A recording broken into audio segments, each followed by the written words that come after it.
আমি এখন এখানে একটা বোর্ড দেখতে পাবে, যেটা আমি পড়াশোনা করার জন্য রেখেছি, শেখানোর জন্য আছে।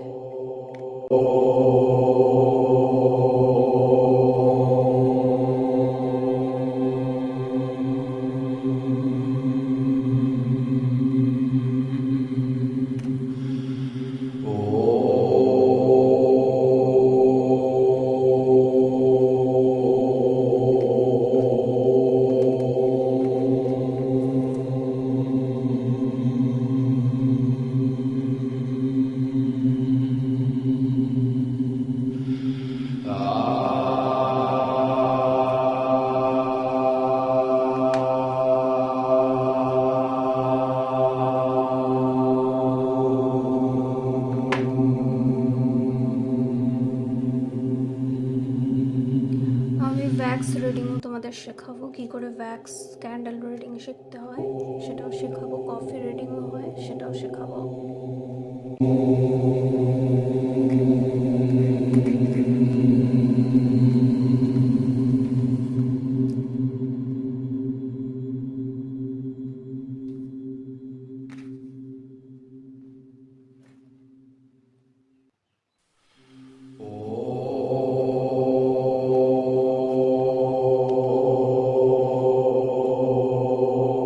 হিরাপন্ত,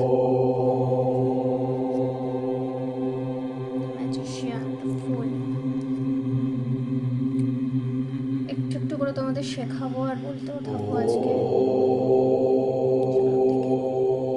তোমার মানুষটার, যার প্রতি তুমি এতটাই অ্যাডিক্টেড, এতটাই আসক্ত, তার কারেন্ট ফিলিংস কি, কারেন্ট সিচুয়েশন কি, চলো সেটা জেনে নেব। তো যারা নতুন তারা হয়তো পালন করতে পারবে না, আমার হিন্দি চ্যানেলটাতে দেওয়া আছে এর উপরে পুরোটাই।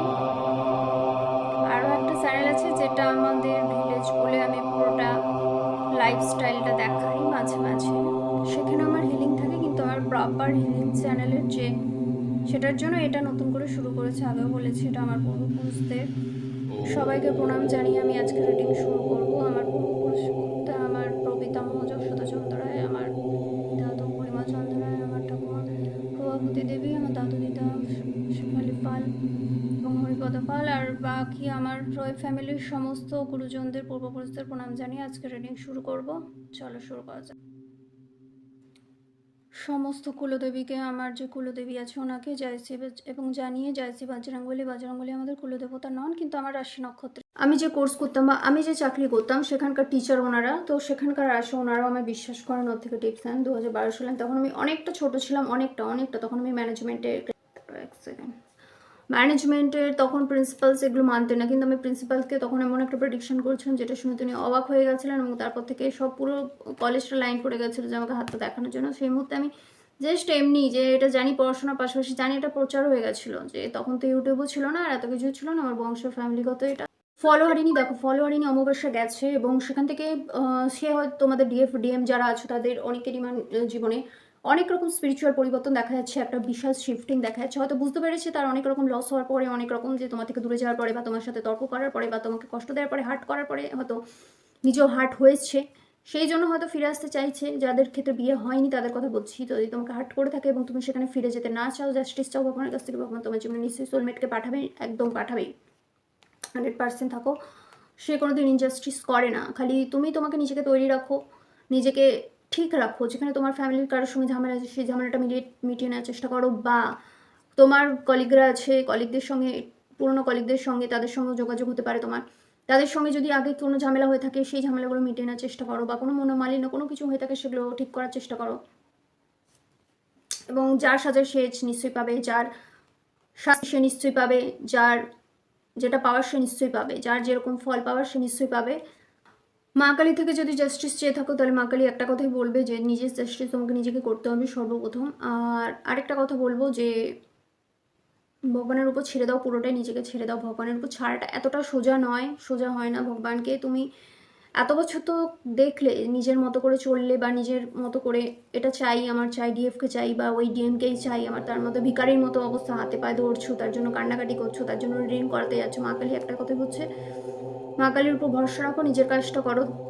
তাবিজ কবজ করতে যাচ্ছ, ডিএফ এর ক্ষেত্রে এটা বেশি হয়, এবং এটা যে শুধুমাত্র মেয়েদের ক্ষেত্রে হয় সেটা বলবো না, ছেলেদের ক্ষেত্রেও আমি কিছু ছেলেকেও দেখেছি। আমার একটা ফ্রেন্ড আছে, তাদের কাস্ট হয়তো প্রবলেম থাকে, সেক্ষেত্রে কাস্টিং প্রবলেমের জন্য এটা চাই। যদি তোমার কাউকে পাওয়ার থাকে সে আসবে, সহ্য করে নাও কষ্ট, যেটুকুনি সময় পাচ্ছ করে নাও, পুরো জীবনের জন্য তো কষ্ট সহ্য করতে হবে না। তো সেটা কিছুটা লজিক্যালিও চলবে, কিছুটা লজিক্যালও চলতে হয়। আমি সবসময় যে ভগবানের দোহাই দিয়ে চলবো বা ভগবানকে বলবো ভগবানের উপর ছেড়ে দাও, সেটা না, তোমাকে নিজেকে বুদ্ধি করে কিছুটা চলতে হবে। নিজের ফিনান্সিয়াল দিকটা সেটা ভাবার একটু ঠিক করার, বোঝার চেষ্টা করো। যদি একটা তুমি ছেলে হও তাও, যদি তুমি একটা মেয়ে হও তাও, দুজনের ক্ষেত্রেই। এটা পার্টিকুলার একজনের জন্য নয়, এর মধ্যে 2-3 জনের রিডিং আছে। তো তোমাদের সঙ্গে যেটা ম্যাচ করবে সেখান থেকে টিপস পাবে, সেই টিপসগুলো নিজের জন্য শুনে নেবে। তো এটাই বলবো যে তোমার জীবনে সে বন্ধু থাকুক, বন্ধুর সঙ্গে কাজ করতে চাও ম্যারেজের পরেও, সেটা হয়তো এখন বুঝতে পারছো তোমার ডিএম বা ডিএফ। আর যাদের বিয়ে হয়নি, ম্যারিড হয়নি, আনম্যারিড, তার একদিকে তোমার আছে সোলমেট বা বলে দিল কা করিব, যে সে, আর দূরে যে আছে যে তোমাকে গুরুর মতো আশ্রয় দিচ্ছে, শাসন করছে। সেটা ছেলের ক্ষেত্রে হতে পারে বা মেয়ের ক্ষেত্রে হতে পারে। এটা আমি কোনোদিনই বলবো না যে শুধুমাত্র একটা ছেলে বিট্রে করছে, এটা মেয়েদের ক্ষেত্রে হতে পারে। তুমি একটা মেয়ে হয়ে একদিকে সোলমেট রেখেছো, আরেকদিকে আরেকজনকে রেখেছো, গুরুকে রেখেছো, সেক্ষেত্রে সোলমেট তোমাকে প্যাম্পার করছে, অন্যদিকে ডিএম তোমাকে খোঁচা মারছে বা তোমার শুধরানোর চেষ্টা করছে। আর সোলমেটের ওই জন্য প্যাম্পারনেসটা তোমার ভালো লাগছে। এটা ছেলেদের ক্ষেত্রে আজকাল যে শুধুমাত্র হয় সেটা না, মেয়েরাও এখন এরকম। তো সেক্ষেত্রে তোমাকে দেখতে হবে যে তুমি কি করতে চাইছো। সেটা তাদের ক্ষেত্রে উপায়টা আমি বলবো, আরেকজনের ক্ষেত্রে আমি বলবো যে তুমি জাস্টিস চাইছো, কারণ এটা জাস্টিসের কার্ড এসছে। এটা তোমরা, আমি বারবার দেখিয়ে দিচ্ছি, দেখতে পাবে এটা জাস্টিসের কার্ড এসছে। তো এখানে জাস্টিস চাইছো, ভগবানের থেকে কন্টিনিউ জাস্টিস তুমি পাবে, কিন্তু তার জন্য তোমাকে ইনারটা অনেকটা করতে হবে। ইনারটা থামিয়ে দিলে চলবে না, আসবে, নিশ্চয়ই আসবে। যদি তোমার মানুষটা হয় সে নিশ্চয়ই আসবে, যদি না হয় তাহলে আসবে না। আর ডিএফ বা ডিএম বলছে অন্য জায়গায় সে যদি বিয়ে করে না, তাহলে সেটা তোমার ডিএফ বা ডিএম কোনোদিন নয়। কিন্তু বিয়ের পরে হয়তো পরিচয় হলো, সেটার ক্ষেত্রে আলাদা। কিন্তু বিয়ের আগে যদি তোমার সঙ্গে ঘুরছে ফিরছে, বিয়ে করার বেলা অন্য কাউকে বিয়ে করছে, বা তোমার খুদ তাকে মেনে নিতে পারছে না, সেটার ক্ষেত্রে তার মানে সেটা তোমার কোনোদিনই ডিএফ বা ডিএম হবে না। ডিএফ বা ডিএম হলে নিশ্চয়ই তোমাকে বিয়েটা করবে। আশা করি বুঝতে পারছো আমি কি বলতে চাইছি।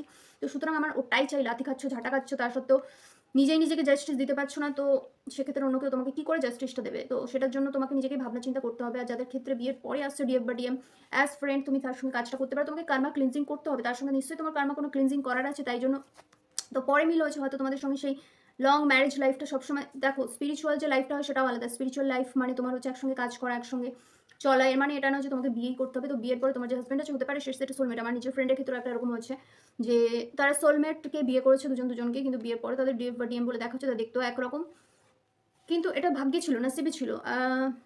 এখন তাদের দুজনেরই ছেলে আছে, দুটো ছেলে, তারও ঘরে সংসার আছে দুজনেরই, কিন্তু এখন অ্যাজ তারা একটা প্রফেশনে গিয়ে দুজনে মিট হচ্ছে, তখন তারা বুঝতে পেরেছে যে এখন তো সোলমেটকে ছেড়ে দিলে চলবে না। মেয়েদের ক্ষেত্রেই বলছি, সে তোমার হাজব্যান্ড, সে তোমার স্বামী, তুমি 40 ঊর্ধ্ব বয়স হয়ে গেছো। আমার কাছে যে রিডিং আসে, আমার টিচার্সদেরও রিডিং আছে, যারা আমার নিজের টিচার্স, মানে